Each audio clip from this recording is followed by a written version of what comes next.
Daily Detroit is brought to you by the community. Support our work at patreon.com/Daily Detroit. Hello and welcome to your Daily Detroit for Friday, September 18th, 2020.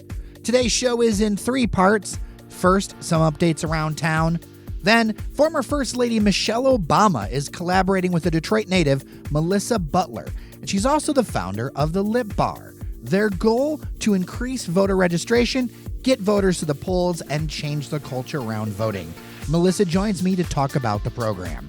And Janet Tyler from TEDxDetroit previews the virtual event September 30th that is focused on ideas we're spreading, and it's free. We all like free things.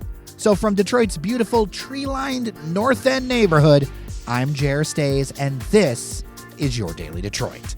Let's get started. There was a fire Thursday afternoon next door to Lafayette Coney Island in downtown Detroit. Sadly, Tiptoe Shoe Repair, which has been open in downtown since the mid-90s, is a complete loss. However, the quick work of firefighters stopped the fire from spreading next door. The owner, Andy Campbell, tells Neil Rubin of the Detroit News that he plans to rebuild and reopen, though the exact plans are not figured out yet. In possibly one of the most Detroity of Detroit things I've seen, the Coneys kept coming for customers while the smoke puffed next door and firefighters worked to track down any leftover flames.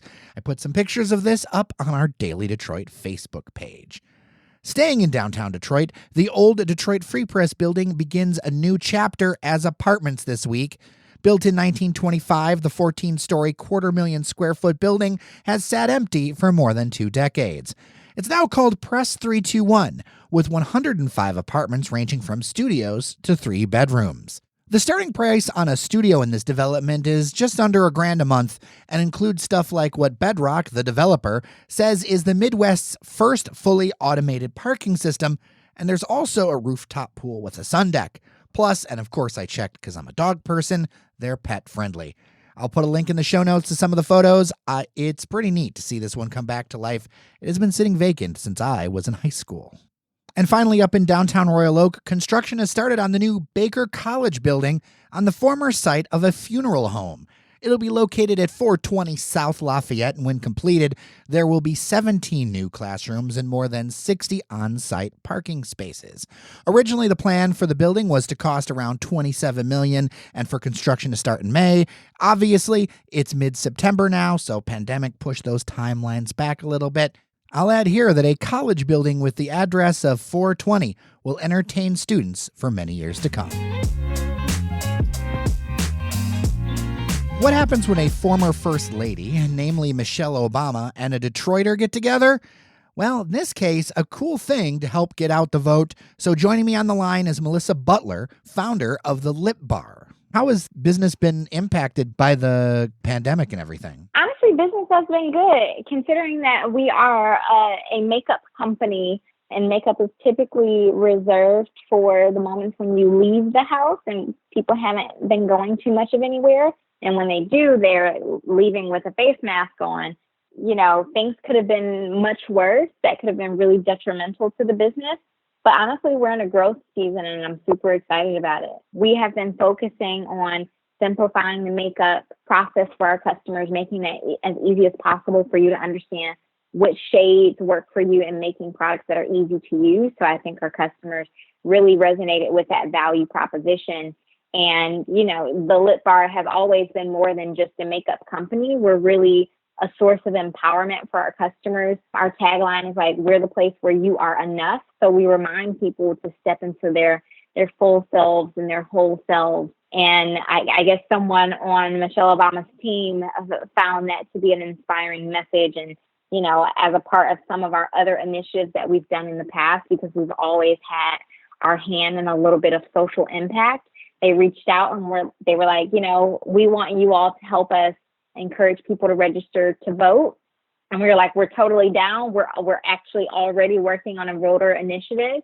And we were able to come together and create a limited edition, like our bestseller in the whole company is a red lip stain called Boss Lady. And, you know, we were able to come together and kind of rebrand that Boss Lady into Boss Voter. and get people excited about registering to vote. And so 40% of the purchase price went to When We All Vote, which will help with their initiative to get as many people registered in time for the November election. Well, that's really exciting. It seems like they just reached out to you. Did you have contacts with them before? It's really cool that this came together. Yeah, they just reached out. Wow. And what's interesting is I think they were asking a couple of people who they felt like knew me. So all at once, I had maybe like 4 different people reach out like, hey, someone from Michelle Obama's team wants to talk to you. Like, and one day I had probably 4 different people reach out. And I was like, well, sounds like they know the right people who can get to me quickly. But yeah, it just came about very organically, and we worked quickly to get it done. And it was super exciting to see her wear it. And she posted it on Instagram with some of the other products that were a part of the launch to get people to register to vote. Well, and how has been the uptake on it? Oh, it's been great. I mean, we sold out of it the day we announced it.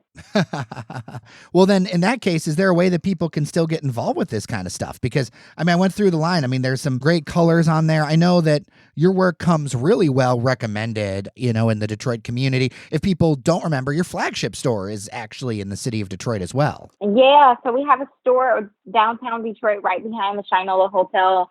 We actually just opened back up in August, at the top of August. So we're happy to be serving our community again.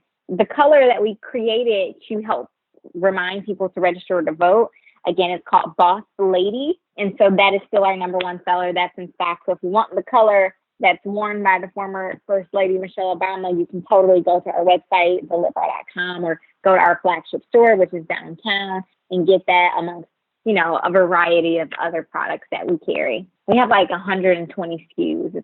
We have a lot. Yeah, it seems like the business has really taken off in recent years. It's one of those stories where sometimes people think, they get discouraged by somebody telling them that they can't do something. Then all of a sudden you went ahead and proved that you can. I mean, people may not remember, or maybe they do, the whole story about you presenting in front of, I think, was it Shark Tank, if I remember correctly? Mm-hmm. And then you all just proved them wrong. Actually, for us, it wasn't about even proving them wrong. It was about proving ourselves right. And I think for any entrepreneur who has a vision that seeks to serve a specific community, not everyone is going to understand. Not everyone is going to understand that women need representation, and, how directly and closely linked a woman's self-esteem is to, her looks. And so it was really important for us to serve that underserved community. And if the person isn't in that community, of course, they're not going to get it. So for us, it was just like, you know what? We don't blame them for not understanding. We don't blame them. We're not mad at them. But we are happy that we believed in the vision so much that we kept going, even in spite of these no's. So what would you say to somebody, because I was looking around social media and talking to some folks, like, what would you say to somebody who says, well, I'm not going out as much, those kind of things. Do I really need to do this, especially like lipstick in this age of masks and everything like that? What would you say to them? Well, I would tell them, if you feel like you don't need it, then you don't need it. That's the reality. So I don't think that makeup is something that people need. I think that makeup is something that's fun and can give you an extra boost of confidence or a boost in your self-esteem. So if you feel 100%, yourself and you feel great, then don't wear it. Put on some lip balm and make sure that you're moisturized and go about it. But I think that makeup can be used as a tool to give you a semblance of normalcy. I know a lot of people are having a tough time still right now, just like coping with this change that we've all had to, adopt to. So it's like, if you're looking for a semblance of normalcy, if you're looking to just have a slightly more polished look, because my makeup is not transformative, the goal is for you to not transform your beauty. Your goal is just to polish your beauty a little bit. And when I think about food, for instance, it's like, you don't want your food to not taste like the food, Right. You're not buying the steak to make the steak taste like barbecue. You're buying the steak because you want to eat the steak. And that's how I think about makeup. It's like, you want to put on makeup because you just want to look like your best version of you. You don't want to transform. So it's like, if you don't need it, don't have it. If you want to have some semblance of normalcy, then, put on a lip gloss maybe. If you want to feel a little fancier and be a little bit more polished or get dressed up, then go for it. So I think that's the most important thing, is that people do things that feed their souls. That's our entire purpose, to give our customers representation, to give them easy to use beauty tools, to give them products that are high quality at an affordable cost. And, all the while, everything is vegan and cruelty free and made with love. Well, it seems like also representation is a theme too, to be a makeup company and to be yourself involved in things like, voter registration, things like that. How did you find that as a calling for something to support? I've always thought that voting was important. I think especially like as a Black woman whose ancestors fought for the right to vote when we couldn't, I've always taken that very personally. It's, you don't want to disappoint the people who have worked so hard to put you in the position that you're in. So I've never taken voting lightly. I also think that it's incredibly important to believe in the country that we live in and to make sure that we're putting people in power that we actually want in power. And so if you don't vote, if you give up that right to exercise that vote, then you give up your ability to change the course of history. I'm the type of person who votes with, my ballot, but I also vote with my dollars. I shop local. I shop with women-owned business. I shop with Black-owned business. I shop with those communities that I feel like will make a difference. In the pre-modern era, for lack of a better term, there wasn't these huge corporations that people worked for, right? They were like the small businesses, and the understanding was that once that small business grows, that small business owner will continue to hire people within the local community to further grow his business or her business, but also to drive that local community. And so I'm just always the person who's thinking about the local community, the impact of my dollars, the impact of my vote, the impact of my voice. I've always just thought that it was super important because I'm not a complainer without action. Now I'll complain. Let's be clear. I'll complain, but I want to make sure that I'm not just complaining and then just like accepting it. Because if you're complaining about something, it means that it makes you uncomfortable. So it's like, do something about that discomfort. And so I've always been a doer. Well, I think that's an important point in this political climate when, sure, there are things that are politically difficult right now, but then we also have a huge chunk of our population that is just tuned out, that they don't think that their vote matters or their dollars matter, and they kind of like exist through the system we have when we really do have power. We just, I think, have to step into it. Yeah, we got to step into it. And we have to think about like, why do we think we don't have power? And I think it's challenging those thoughts and challenging like the origin of that and stepping into it. But I think you're absolutely right. People opt out when they feel like it doesn't matter anyway. I think more than anything, we know right now that it matters, Oh, for sure. I mean, if you see everything else, I mean, taking your hands off the wheel is not the thing to do right now, considering everything that's going on. And you're thinking about this pandemic response, everything else, like everything. California is on fire. We had 200,000 plus people, die of coronavirus. Meanwhile, we manufacture some of our products in Taiwan. And Taiwan is literally, it's across the water from China. And this all started in China. Taiwan had the best response to the coronavirus. They had people in and out from China every single day, and they were able to control it. I think they had less than like 200 deaths. Meanwhile, we've had 200,000. At some point we got to wake up and say, wait, it didn't have to happen the way it did here. No, I mean, it's very clear. I mean, I've been working on to kind of tease things for a future episode. I'm actually working on a story around PPE and local providers of, protective gear that there just hasn't been a plan. It's things like N95 masks where we have a shortage, not of tens of millions, but of hundreds of millions of masks that's expected in the next few months and year, because this is not going away immediately. Even if a vaccine appears, it's still going to be a number of months until things start to get to somewhat kind of normal. So we're going to need these kinds of supplies. But it really seems like we just decided to import some planes from China and call it done instead of investing. Like there's a lot of rhetoric around, we're going to do this locally and all this other stuff. But the rhetoric doesn't follow like the dollars or the coordination. It's kind of like we're going to have a free market response to a public health problem here in the United States. Yeah, exactly. And who knows how long we'll be in this, because flu season is right around the corner. I don't think anyone expected us to still be September. Gyms still aren't even officially open yet, and it's scary. Like, I don't want to go to a movie theater. And it's like, oh, but what about the economy? And I think now we're in a place where we're thinking more about the dollars as opposed to thinking about the citizens. And yeah, it's just, for lack of a better word, it's a fucked up situation. Well, it is. And that's the thing is that, like, when you talk to serious economists, the point more along the lines is we can't get our arms around the economy until we truly get our arms around the virus. Yes. And that lineup just isn't making it for a lot of people because I think people are, I get it. It's frustrating. It's fatiguing. I live in the city of Detroit and we got hit really hard. I've, lost some neighbors, some friends. I've had family members go through the challenges of COVID. And it is something that, people don't want to do certain things because they know they've seen it. They've lived this experience of dealing with all this stuff. And you can't reopen an economy or you can open the doors, but that doesn't mean that people will show up, if that makes any sense. Mm-hmm.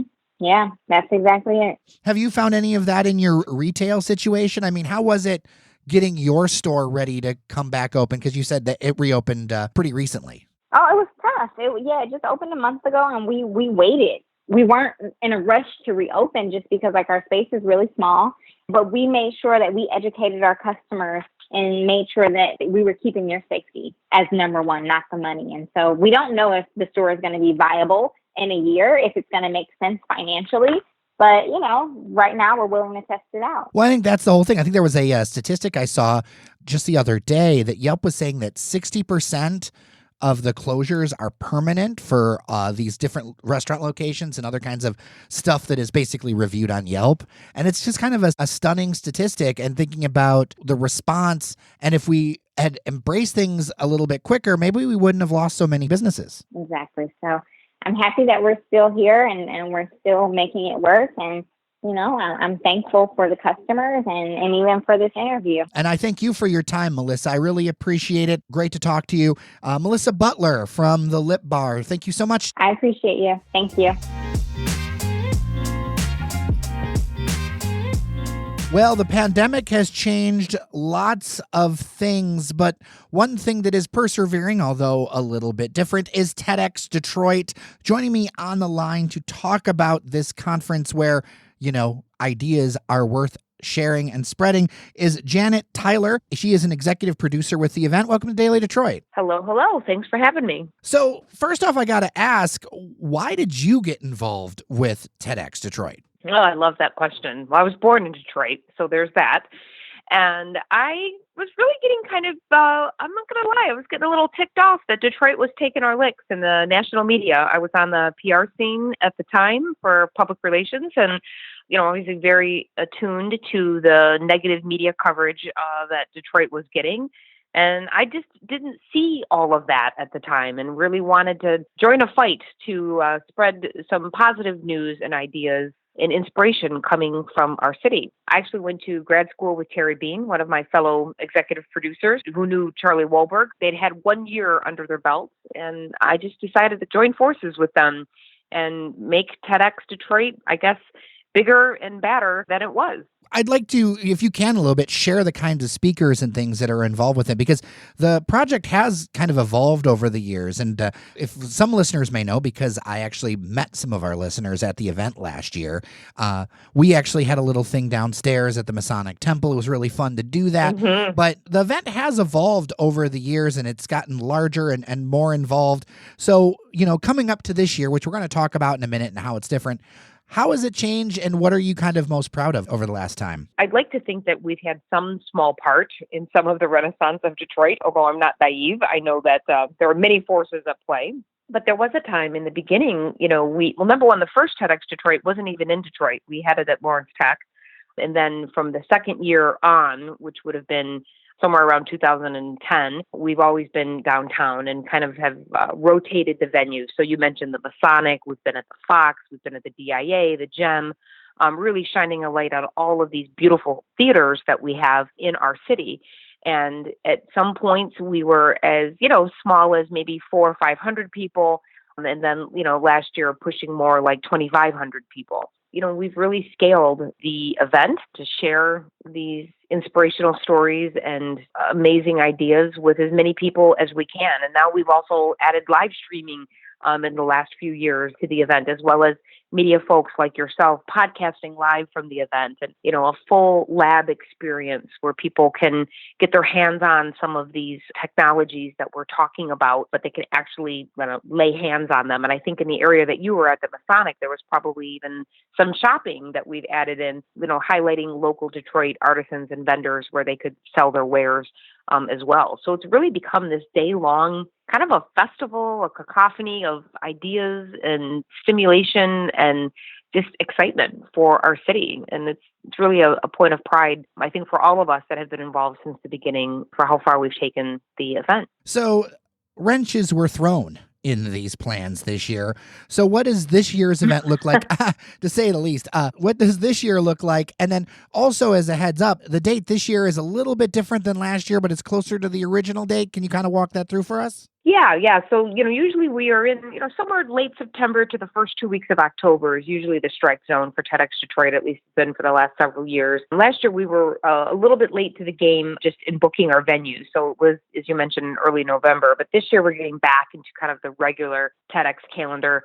It's Wednesday, September 30th. The big headline, in addition to, we're super thrilled to have United Shore on board with us as a sponsor, but the secondary headline is that we're virtual. For the first time, obviously, due to the global pandemic, we will be meeting virtually kind of throughout the day on that Wednesday. In the morning from 10 to 11:30, and then we're meeting from 2 to 3:30, and then we have kind of a TEDx after dark from 8 until 9:30.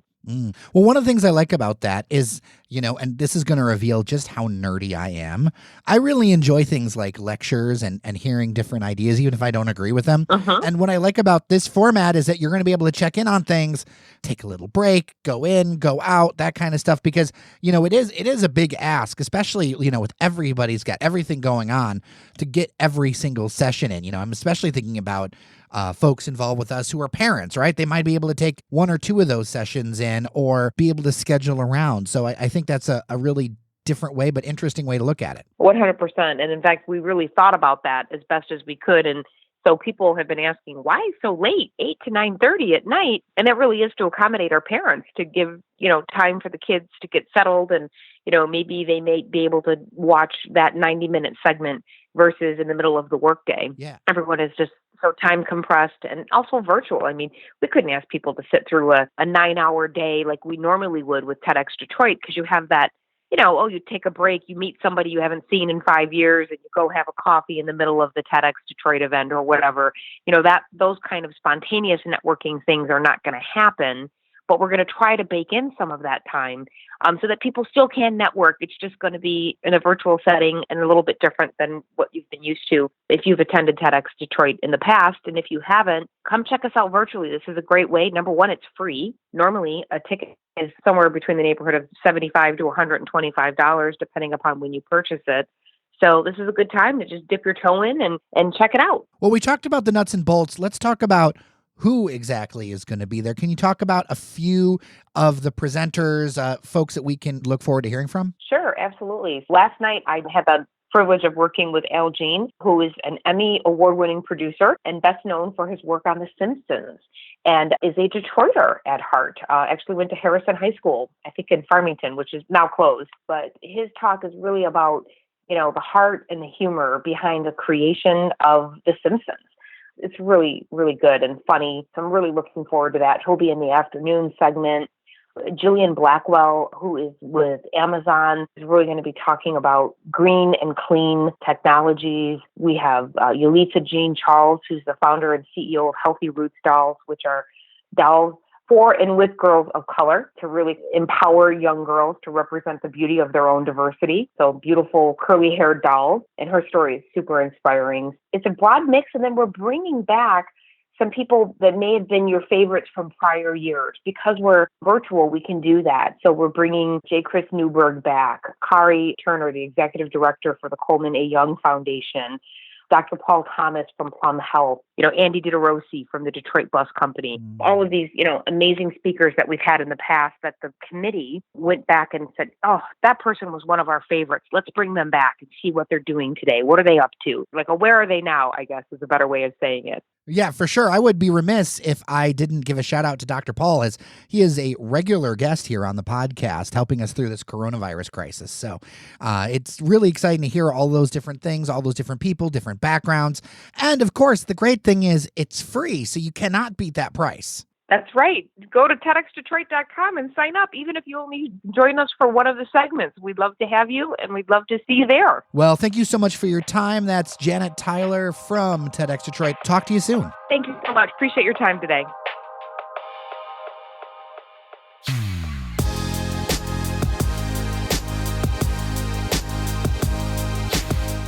All right, we are done for today. Since it's Friday, many thanks are in order to Cheyenne Oserini for editing segments and helping us book some guests.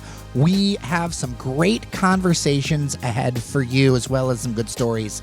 Fletcher Sharp for his cutting insights on sports and culture. Randy Walker, engineer extraordinaire and cocktail aficionado.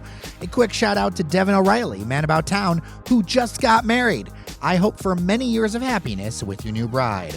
Also, Sven Gustafson has been working on the backstory of Detroit Vineyards, and that should be a great episode. To be frank, pandemic parenting duty with 2 kids doing remote school and multiple projects, well, that's a real thing. That piece should air next week. And of course, a shout out to our members at patreon.com/dailydetroit for keeping this thing moving. With all of that, on behalf of all of them, I'm Jer Stays. Thanks for listening, take care of each other, and we'll talk Monday.